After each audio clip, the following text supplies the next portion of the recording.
Assalamualaikum teman-teman. Perkenalkan, saya Wit Aprilianti. Saya di sini akan membacakan kasus nomor 1. Bayangkan jika Anda seorang guru matematika di kelas 7. Saat ini Anda hendak menyampaikan materi mengenai matematika sosial, yakni mencari nilai rata-rata atau MIA. Untuk memudahkan peserta didik dalam memahami materi pembelajaran, Anda mencoba untuk membuat urutan atau langkah-langkah yang perlu diikuti oleh peserta didik agar mencari nilai rata-rata pada sebuah soal. Anda meminta kepada peserta didik untuk mengerjakan soal yang Anda berikan.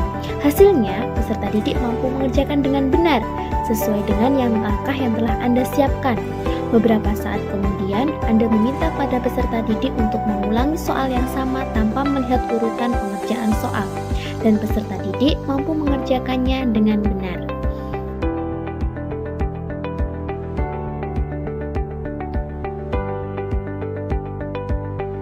Kemampuan peserta didik untuk mengerjakan soal dengan baik pada percobaan yang kedua tanpa melihat urutan ataupun langkah pengerjaan dapat disebabkan oleh beberapa faktor. Faktor yang pertama adalah pemahaman konsep yang mendalam. Peserta didik setelah mengikuti langkah-langkah mencari nilai rata-rata pada mata pelajaran matematika kelas 7 yang tadi sudah disiapkan oleh guru, secara tidak langsung peserta didik itu memahami konsep dasar dalam mencari nilai rata-rata. Peserta didik ini tidak hanya mengikuti urutan ataupun langkah-langkah, tetapi juga menyadari mengapa setiap langkah itu diperlukan. Melalui pemahaman yang mendalam, membantu peserta didik mengingat dan menerapkan konsep dalam situasi baru. Faktor yang kedua adalah pengulangan dan latihan. Melalui latihan pada soal yang pertama, peserta didik mendapatkan kesempatan untuk mengulang proses yang sama pula pada soal nomor 2. Latihan yang berulang membantu peserta didik memindahkan informasi dari ingatan jangka pendek ke ingatan jangka panjang. Dan yang ketiga adalah keterlibatan aktif. Peserta didik yang terlibat aktif dalam proses belajar cenderung lebih mudah mengingat informasi. Melalui diskusi dan kolaborasi dalam kelompok dapat meningkatkan pemahaman peserta didik dalam menentukan nilai rata-rata pada pelajaran matematika kelas 7. Pembelajaran yang aktif menciptakan koneksi yang lebih kuat antara konsep yang diajarkan dengan penerapannya. Jadi, dapat disimpulkan bahwa kombinasi dari pemahaman yang mendalam, latihan yang cukup, dan keterlibatan aktif berkontribusi pada kemampuan peserta didik untuk mengerjakan soal dengan baik pada percobaan yang kedua ini. Untuk menunjukkan bahwa pendekatan pengajaran baik tidak hanya fokus pada penyampaian informasi, tetapi juga menciptakan pengalaman belajar yang mendalam dan berkesan.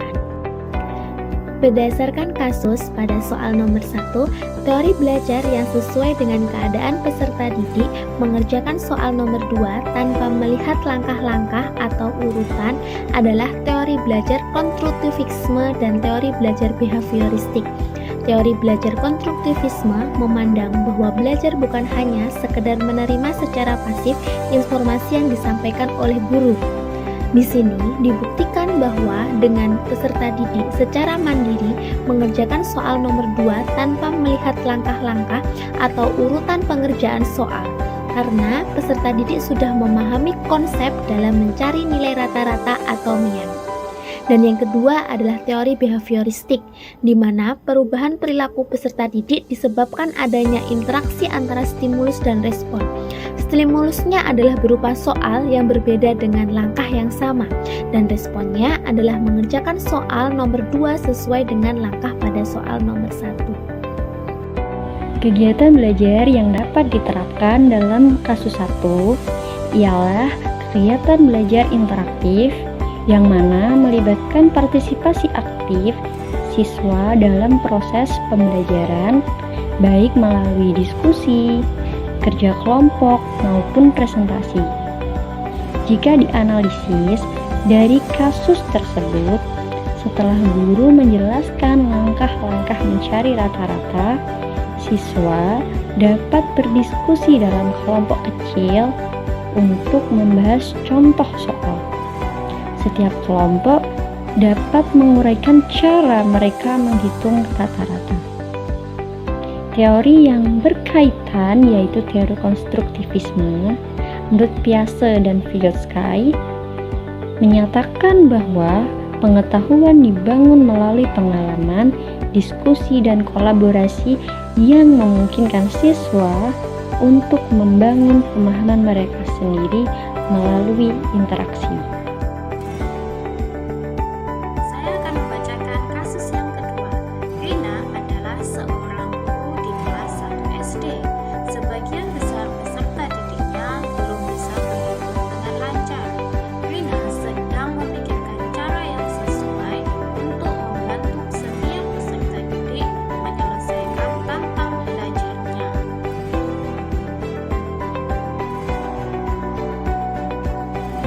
Dapat beberapa metode yang dapat digunakan oleh Rina. Menurut teori perkembangan kognitif Jean Piaget, anak usia 7 hingga 11 tahun masuk ke dalam tahap operasi konkret. Metode yang pertama yaitu penggunaan alat peraga. Rina dapat menggunakan alat peraga seperti bola, kelereng, atau blok. Pembelajaran dengan menggunakan benda konkret dapat membantu peserta didik lebih mudah dalam belajar berhitung. Yang kedua, penggunaan permainan edukatif seperti menghitung langkah ketika bermain petak umpet. Pembelajaran seperti ini akan menjadi menyenangkan untuk peserta didik dan tidak membosankan. Untuk metode yang ketiga yaitu penggunaan media visual auditorial, menggunakan gambar, lagu, atau video yang melibatkan pembelajaran berhitung. Penggunaan media pembelajaran dapat menarik perhatian peserta didik untuk belajar berhitung dengan menyenangkan. Kami menyarankan hal tersebut karena sesuai dengan teori perkembangan kognitif Jean Piaget yang menyatakan bahwa anak usia 7 hingga 11 tahun masuk pada tahap operasional konkret. Pada tahap ini, anak telah menunjukkan penalaran yang logis dan konkret. Umumnya, sebagian besar anak yang berada pada tahapan ini sudah memiliki kemampuan untuk mempertahankan ingatan tentang ukuran, panjang, atau jumlah benda cair. Selain itu, menurut teori perkembangan fisik masa kanak-kanak, sudah dapat memperhatikan gerakan secara cermat, rumit, dan kompleks sehingga individu juga dapat melibatkan diri dalam aktivitas permainan olahraga yang bersifat universal, serta dapat mengembangkan pola permainan dan menaati peraturan yang ada. Selanjutnya, pada kasus ketiga ini disediakan sebuah permasalahan, yakni seorang guru yang mengajar di salah satu sekolah negeri di wilayah Bali. Ia mengampu mata pelajaran bahasa Indonesia. Ia hendak mengajarkan materi tes deskripsi kepada peserta didiknya. Pada buku cetak yang menjadi panduannya saat mengajar, terdapat beberapa contoh teks deskripsi yang menceritakan tentang bangunan-bangunan pencakar langit yang ada di ibu kota. Dengan memperhatikan latar belakang setiap peserta didiknya, Made pun mencoba untuk memberikan contoh yang berbeda. Ia memberikan contoh teks deskripsi tentang pantai dan makanan khas yang ada di Bali. Pada kasus tersebut, pertimbangan yang diambil Made dalam mengambil keputusan sudah sangat sesuai. Mengapa demikian? Beberapa pertimbangannya. Yang pertama, relevan dengan latar belakang yang dimiliki peserta didik, sehingga contoh tersebut mampu membantu peserta didik dalam memahami materi yang diberikan oleh Made. Selain itu, peserta didik juga dapat lebih terlibat pada contoh konkret pada teks deskripsi yang diberikan Made. Yang kedua, mengenal budaya menjadi identitas. Bentuk dalam memberikan pemahaman terhadap budaya dan identitas lokal yang terdapat di Bali kepada peserta didik, sehingga hal tersebut dapat meningkatkan apresiasi terhadap warisan-warisan budaya yang mereka miliki. Yang ketiga, motivasi yang melibatkan peserta didik. Contoh yang diberikan berhubungan langsung dengan kehidupan dan pengalaman di lingkungan peserta didik, sehingga dapat meningkatkan motivasi yang baik pada cara belajar mereka. Pada kasus ketiga ini, teori yang digunakan merupakan teori konstruktivisme, yang mana pembelajaran yang diberikan dihubungkan dengan pengalaman dan lingkungan peserta didik agar lebih efektif. Teori konstruktivisme yang dikembangkan oleh tokoh Jean Piaget yang mengedepankan peran aktif peserta didik dalam proses pembelajaran di kelas.